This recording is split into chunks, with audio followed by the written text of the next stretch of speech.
Week 4, and it is the CFL betting blueprint. Andrew and Bobby here to break down the lines, the movement, and where we think everything's going to go. Guys, a lot of feedback last week on the show. A lot of you guys watched on X and YouTube. Both of us really appreciate it. Some really great numbers, and hoping to do a lot better. Bobby, they're officially calling it the dog days of summer. Not for you and I, but NHL's over, NBA Finals over. Game 7, OKC takes it. So it's CFL time. It's baseball time. We're ready to rock, man.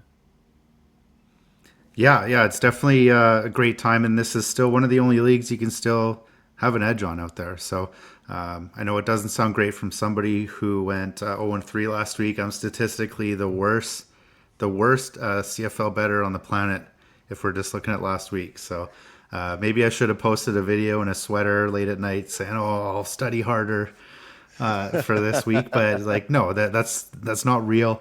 You just got to adjust for what we had wrong and accept that some things don't go your way. If you're betting 60 percenters, 40% of the time you're going to be wrong. So I think the only one I was truly wrong on last week was Edmonton, and I even prefaced the bet by saying that this is the worst team in the league, and they were even worse than that. Even though you had your rocking chair over, that if you just looked on paper, it was never in doubt.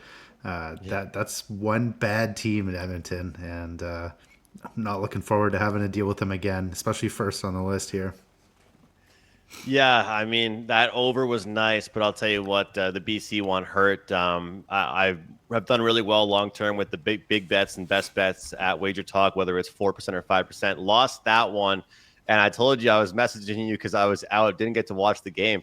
So it begs the question, like, would I rather be home watching that one and suffer, or would I be happy to be out? I guess it ended up being one of those ones where I was happy to be out. Friday night, I had the first half under in the Riders and Argos game. That was a loss before it even started. So it was a graded 1-2 weekend for me. Over hits, the under hits, and then the BC Lions, or sorry, under loses and the BC Lions lose. So we're both in bounce back mode. It's a good week here, week 4. Looking forward to it. We've had plenty of chances to see these teams play.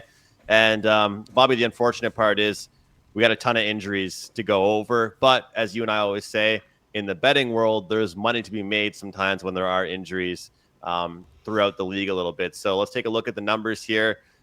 We have such a disliking for the Elks. We haven't even given them a spot on the card here. They don't even get their name to be showcased, but the Bombers 9.5, Alouettes 2.5 on the road, BC 5.5 dogs in Saskatchewan, Toronto 2.5 dogs visiting Ottawa. Sometimes things just work out, and we don't even have Edmonton's name out here, Bobby. Hey, the Edmonton, the name itself is controversial still in that town, so maybe it's fitting. Yeah, the Elks. We don't even give them a name here, but Winnipeg, they continue to roll. Doesn't matter who the quarterback is. Doesn't matter who's injured, who the running back is, what's going on with them. Offense and defense too. Like their defense makes plays. Um, I'll try my best not to just vent about my losses because BC, I told you I didn't watch the game, but I kept on checking my phone and it looked like BC was driving the field, and then they would drive the field and just do something stupid. So, but here they are, 9.5. There are some tens out here. What were your thoughts on the numbers here in this one? Well, I was hoping this number would be kind of where it is right now because it keeps me off Edmonton at least for now. Like Edmonton stinks. Like they got embarrassed last Thursday, even though they came back and got it within 10. This game was over after the second quarter, and honestly, in week 1 against the Lions, if it wasn't for the Lions' inability to score on third and short, like they should have lost by 30 in that week as well. So we were talking over the offseason, is Trey Ford gonna make it to Labor Day? And like I don't even know if he's gonna make it. He'll probably make it out of June, but I think July is a real question here. Like I don't really have any faith in this team here. They've been hit with a few more injuries on the O line as well. 9.5. I'm happy with where it is right now, but eventually you're gonna have to take some number on this team, and I think we're back to the Taylor Cornelius range here. Like if it gets to a 12 or a 13, then you kind of have to force yourself to take it. And honestly, I think this is the only way this line's going to move. The the hype train is moving for Winnipeg. I don't think they dominated the lines as much as the score indicated last week. A couple plays don't happen, like a lateral or a muff punt, or even another ridiculous throw into the end zone by Masoli. BC had a chance to at least stay in that game, so it's a lot of points. Any other team, I'd be happy to take 9.5, but not Edmonton, not right now. Is it fair to say right now that in the CFL, and I don't have the exact numbers for this, but you want to be just betting on good teams and betting against the bad? I mean, have some of these ugly dogs been cashing? Because at this point right now, I mean, do you really want to take Edmonton until they cover, like, and see the ball go through the hoop one time for this team? Because at the end of the day, Bobby, all we're seeing is garbage time points. Like, I was able to get Edmonton plus 20.5. And I always say, follow Bobby on X, follow me on X as well, McInnis Picks, because I tweeted it out, plus 20.5 on the Elks. I already had the over. Like, is there going to be a game in the next few weeks where the number that we see on Edmonton is the biggest number altogether? Because the way I look at it is this: I'll probably will end up getting in on Edmonton live again this week. Do you blame me? I mean, I could bet you we're going to probably be able to get some type of extended number on Edmonton once again to bet live. I know that's kind of funny to say for a show. We're currently talking about these opening numbers and current numbers as of Tuesday, the 24th. But as I've looked at it, like, they're a second half team. Trey Ford, who you've talked a lot about, I mean, at the end of the day, he like fights for his job in the fourth quarter every game and puts up some of these numbers. So if you're a scoreboard watcher, you're a little bit more impressed, right? Yeah, he's not even up against a prevent defense. Like, they're getting blown out. The game's over. Sure, he's coming up with these stats. The website will post another great Trey Ford video. Unfortunately for us, that's never translated to anything we can kind of attack on the betting line, because the books can't afford to be wrong, just like we can. So they're not going to buy into the Trey Ford hype.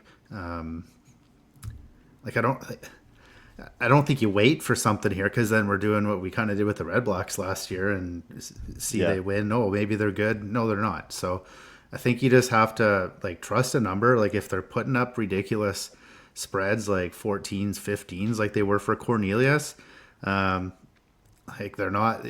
You don't feel great going into a game and having that in your pocket, but you're betting the number itself. So, like, this line should be where it is right now. It should be 9.5.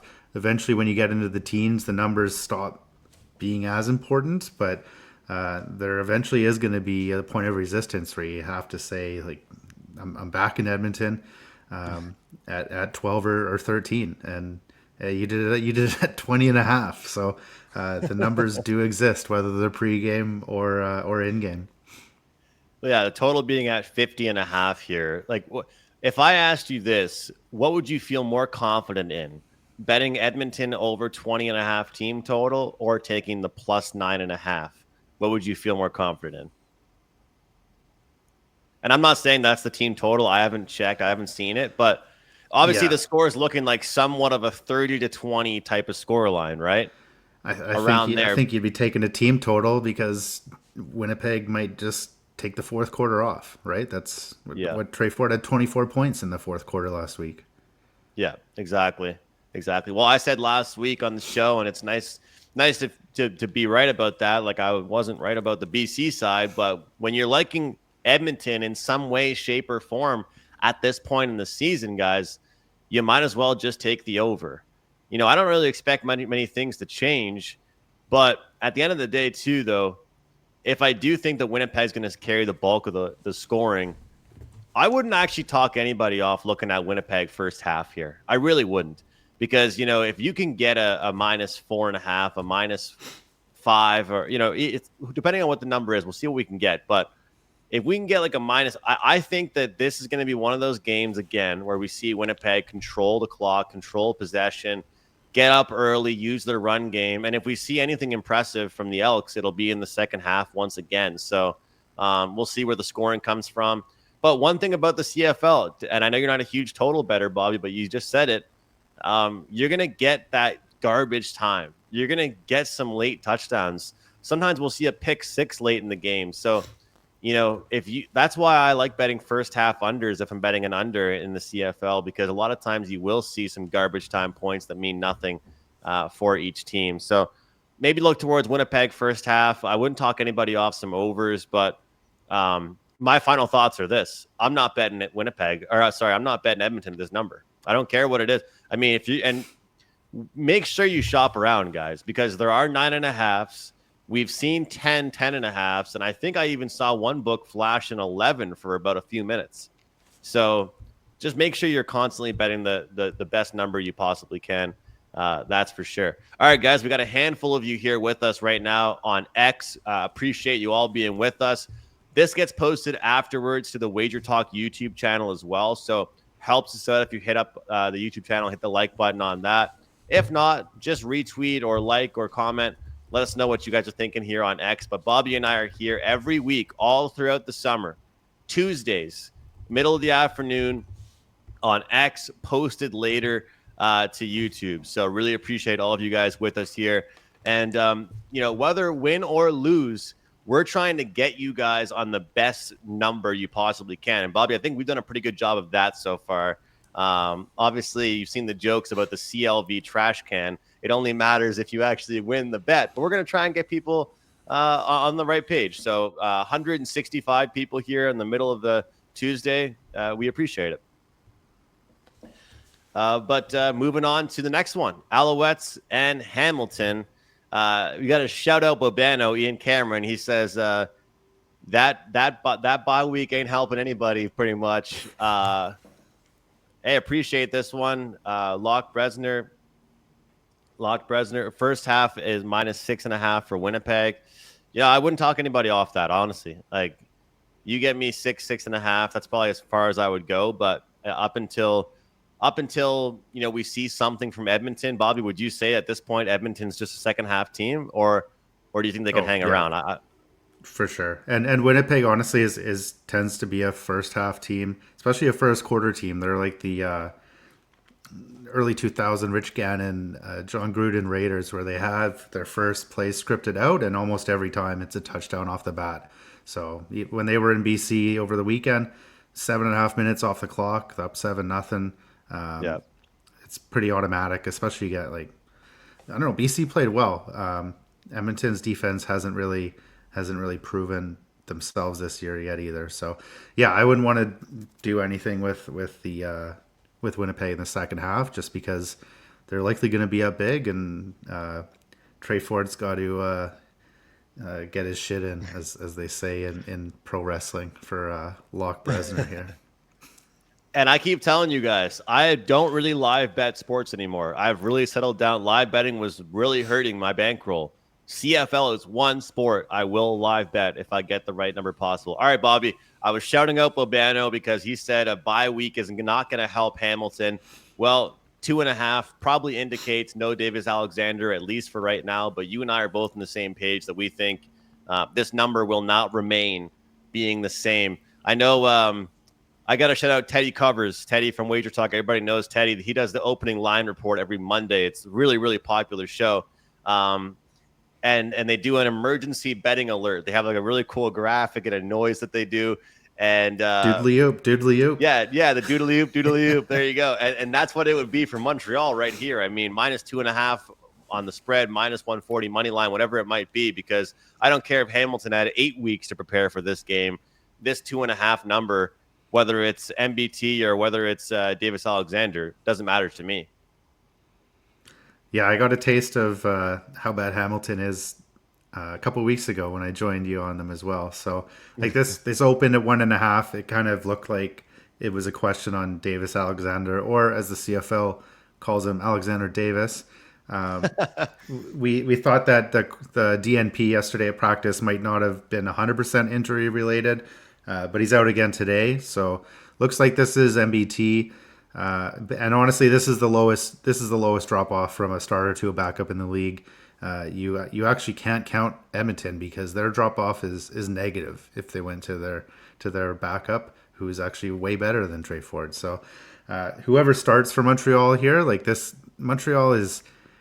I don't really want to insult some of the quarterbacks, but like it seems like any quarterback can kind of make it work with how this team performs. So whoever starts, whether it's MBT or Alexander, I think they still should be favored on the road, and I'll jump on with everybody else last week, just eating up road favorites. This is one I actually agree with. So Jason Moss is going to play games with you all week. He's not going to tell you who's going to start. He's going to play MBT all through practice. He's going to get all the reps, and he's going to still say, "Oh, well, we're not sure." They are sure. Like I can't remember the last time like a banged up quarterback didn't take any reps in practice and walked on to start the game for a CFL team. So they're in the driver's seat here in the East. It's a one team division right now until Chad Kelly comes back. So I think they're just going to play it safe. McLeod Bethel Thompson is a good enough quarterback to get it done against the Ticats here. And honestly, this line implies that these teams are even. Like it's 2.5 with juice, but like so we're looking at like a 2 or 3 point spread here.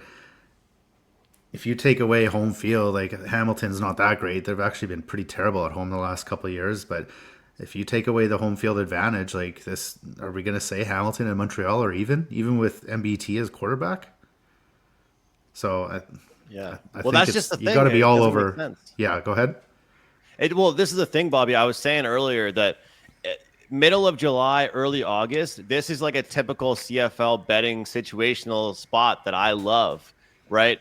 A team that's underachieving or just not doing very well, off a bye, playing against a team that's off the West Coast, coming home. But at the end of the day, it's week 4. It's the best team in the league so far. They played last Thursday. They're playing this Friday. And even if it's the backup quarterback, to your point, the 2.5 on the road pretty much equals, even on a playing field right now. What the hell is going on here? Davis Alexander must be the MOP already because, I don't get how that drop off to MBT. He went, 6 for 8, 77 yards. Meanwhile, one thing I wanted to mention, and this could be for all of you guys out there that bet Prize Picks, Underdog, whatever it is, Sean Thomas Erlington. Like I was a huge Walter Fletcher guy. I still don't really know what happened there, but Sean Thomas Erlington's been great. Scott 17 yards. Alexander had 1 run for 11 yards. MBT had 1 run as well. And then look at the offense. Philpott 96 yards. Rambo 77 yards. Sneed 64 yards. I mean, so many guys are just putting up these massive numbers, and then the defense continues to make plays. And here's one thing. I talked up Bo Levi, but he had against Calgary 308 yards. But it doesn't matter. I kind of crapped on Ford for some garbage time yards, but maybe Bo Levi Mitchell would love to have a better defense. But at the end of the day, who cares about his 300 yards? Bo Levi's built an industry on garbage time yards. Exactly. Who cares about his 300 yards, right? Yeah. No, and honestly, sure Hamilton had a bye last week. So did Montreal. So I wouldn't read into that too much. Montreal had the bye. Okay, so in all seriousness, this is one of those ones that anybody watching right now on X or YouTube, we're saying, you're not going to probably get under 3 past, the next day or two. Would you say? Yeah, I think I think the line should be 3 with MBT. So anything less than that, I think you got to jump on. Yeah, and again, if you like, I'm going to continue to say this, and I know that not every over is going to hit, but if you like the Ticats, I don't see them getting stops. I don't see them stopping the Alouettes. I see them having to score or make a couple big plays. And to be quite frank, I wouldn't talk anybody off. I haven't bet that many props, Bobby. I might end up betting Bo Levi passing yards just because what's going to happen in the fourth quarter. How are they going to be able to run the ball? If they find themselves down double digits, why would they run the ball? So it might be one of those things where we live in a prop world now. And I know that people kept on saying that CFL didn't have it available, but it's pretty available now. So if you guys want to bet on some Hamilton Tire Cap players, bet on Tim White, Bobby's favorite receiver in the league. to get some yards because Can you that's bet it? probably Yeah, the bet on targets, not catches, if you're betting team white. target. Yeah. But wouldn't you say, like, I mean, we don't talk too much props on the show, but wouldn't you say if anybody likes Hamilton, just look at props? Like, forget about looking at the winner of the game. Yeah, and they're still having trouble with. I don't think they're set on their running back right now either. Even though they kind of kicked James Butler to the curb last season, they haven't really been able to do anything this year. So a lot to go. A lot is wrong with Hamilton, and I defer to Ian Cameron for better, more entertaining coverage on the Ticats at least as they continue to be terrible. All right. I just wanted to bring something up really quick. Uh, won't take too long here. But we have a really good deal. Goes, I believe, until the 4th of July. Right now, 7 days, all access or flex picks from your favorite Wager Talk handicappers, $69. We have all kinds of really good deals going right now for new people to the website as well. If you aren't new, you can take advantage, celebrate 4th of July blowout sale. $69, guys, 7 days of all plays. A best bet 5% play is $35. Regular play is $25. Or today on Tuesday, my best CFL play of the week is available for just $5. And that goes back to regular pricing at midnight. So 4th of July special, $69 for 1 week of all plays. It might be the dog days of summer for some people, but if you're betting golf, if you're betting CFL, if you're betting baseball, if you're betting NASCAR, whatever you're betting, there's still all kinds of sports. So don't let people tell you that it's the dog days of summer. There's still a lot going on, a lot to bet on in the world of sports. So let's try and make some money this week in the CFL. And again, thanks to all of you guys here that support us here on the Betting Blueprint. All right, Bobby. BC and Saskatchewan, the team that let us down. This one to me is interesting just because Saskatchewan back at home, I've always given them credit for their home field. But at the end of the day, let's take a little peek at who Saskatchewan's defeated so far this season, Bobby, because they've defeated some Eastern Conference opponents, we'll put it. And it's a small league, so we can't really rip on a team that much. But at the end of the day, 28 points on the Ticats, 39 points on the Argos, and 31 points on the Red Blacks. It's about damn time this team played a team in the Western Division. I guess you got to get it out of your system eventually, right? So, what is this line right now? 5.5. And honestly, I don't know if this is the big test that they thought it would be. Like, it looks like it's a Masoli line right now. And I think it should be like for the BC Lions, like only 3 teams in this league don't make the playoffs every year, right? So there's no reason to be panicking, especially like until Edmonton switches quarterbacks. They don't need to rush back. Nathan Rourke, last thing I saw here is that he's in pads to start practice, but he was in pads to start practice last week as well. So, like even if Nathan Rourke was healthy, I don't know if the Lions were going to win that game against Winnipeg anyway, right? So I don't think there's much panic there. Like look at Hamilton last year.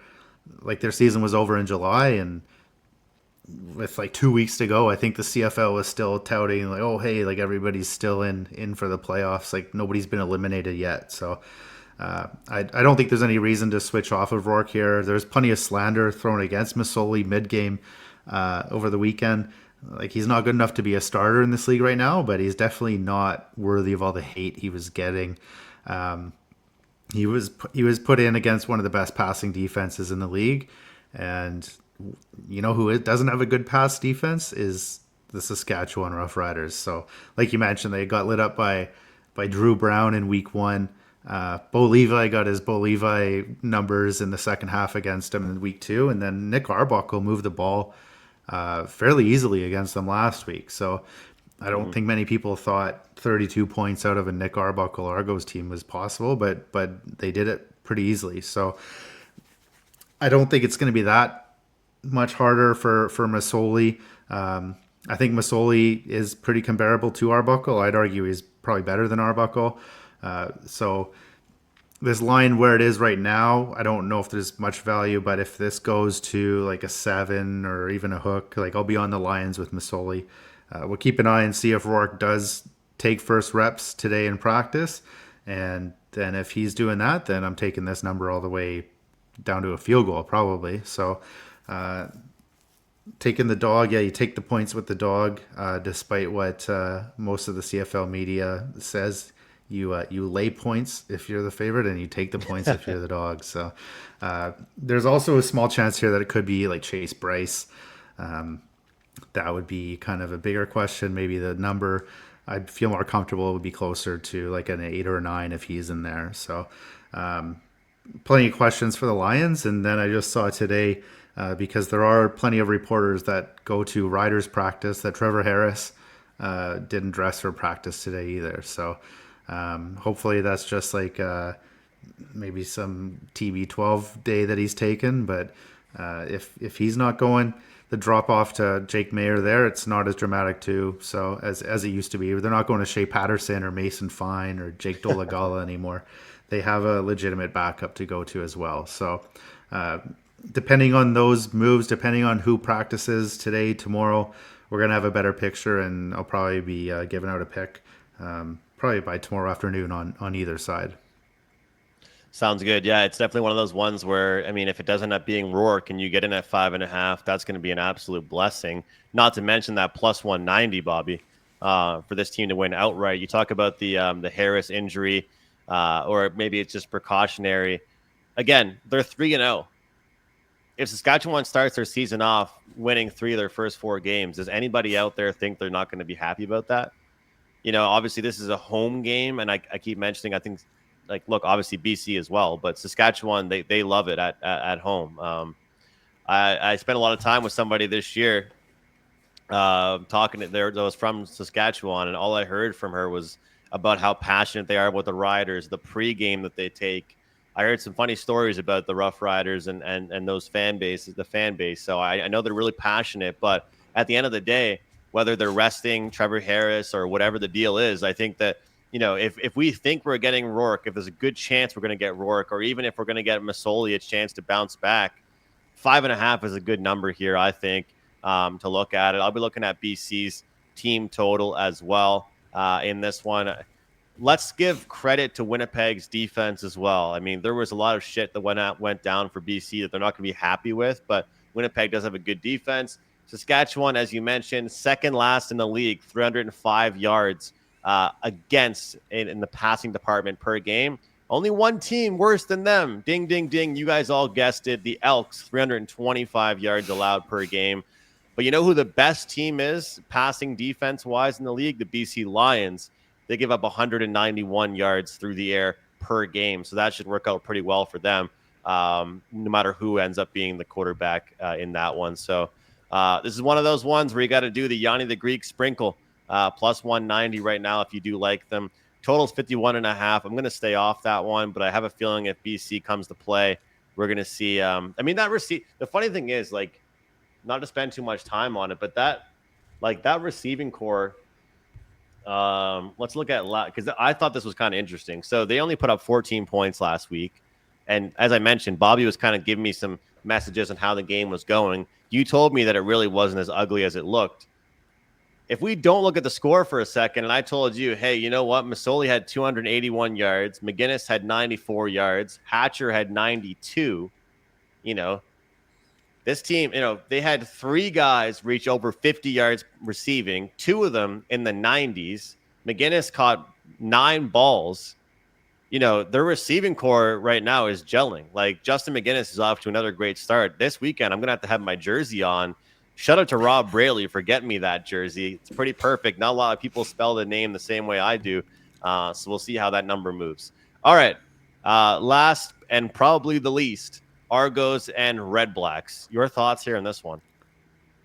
Yeah, like there's not a lot to say right now just because there's so much uncertainty with both teams starting quarterback wise. So we'll start with Toronto here. Like, I don't think they're going to be panicking.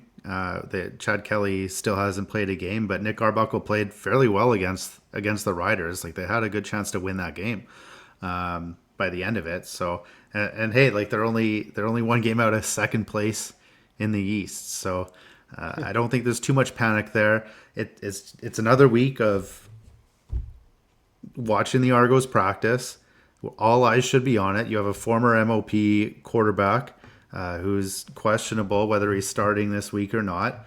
and one of the top three. Like I still have him as a top three quarterback in this league, and nobody's there. Nobody's there to even prove that practice is happening. Like imagine if Mahomes or Allen was questionable.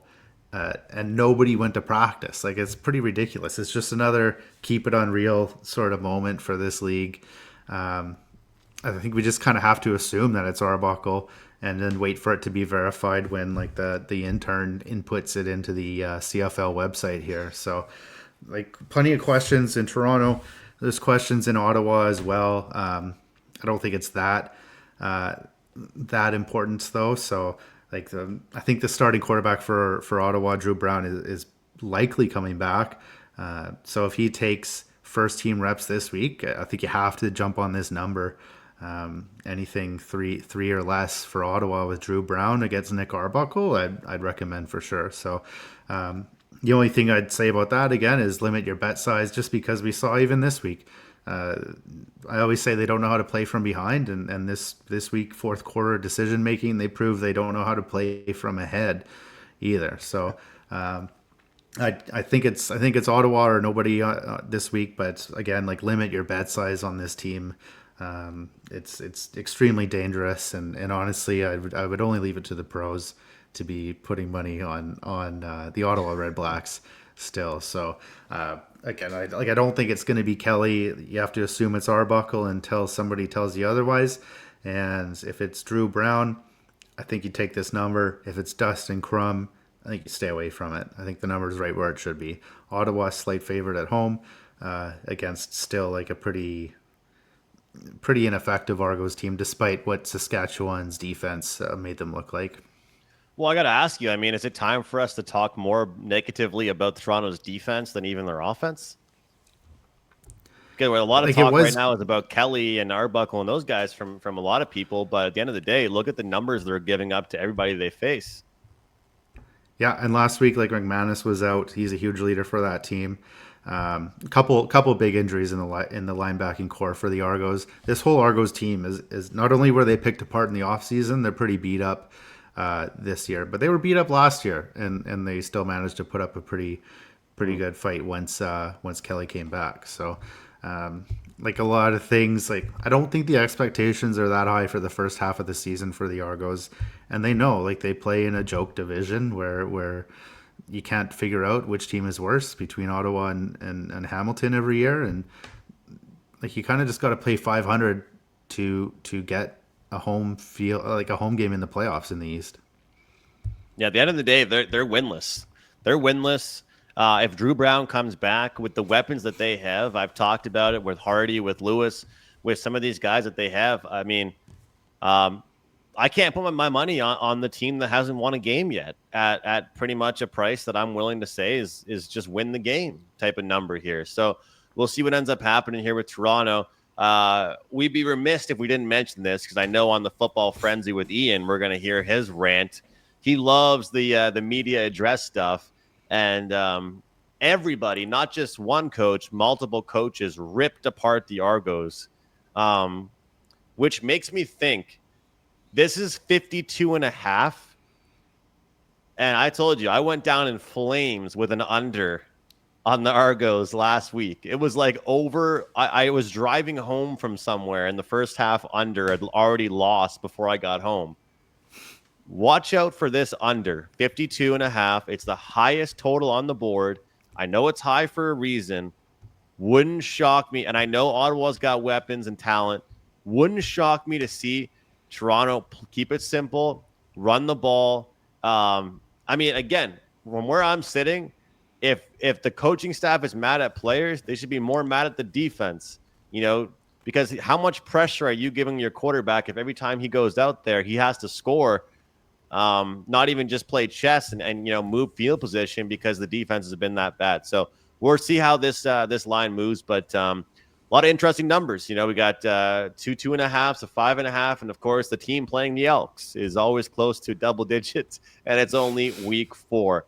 All right, guys. Again, I mentioned a lot of you guys here on X. We appreciate it. If you're watching on YouTube, Wager Talk TV, of course, subscribe to the channel. Hitting the like button really does help us out. We want to pump out CFL content all the time. but comment who you guys are betting. And if you guys aren't usually CFL fans, if you guys are new to the CFL, let us know who you're cheering for. I want to know who your team is you're adopting, or who the team is that's made you guys the most money. And I'm guessing it's probably the Alouettes. But let us know. Bobby and I appreciate you watching the show as always. And make sure you tune in every single Tuesday, whether you're watching on X or on YouTube. Follow Bobby at Mr. Surrey Jack, myself at McInnis Picks, and that will do it. We'll see you next week right here on the CFL Betting Blueprint.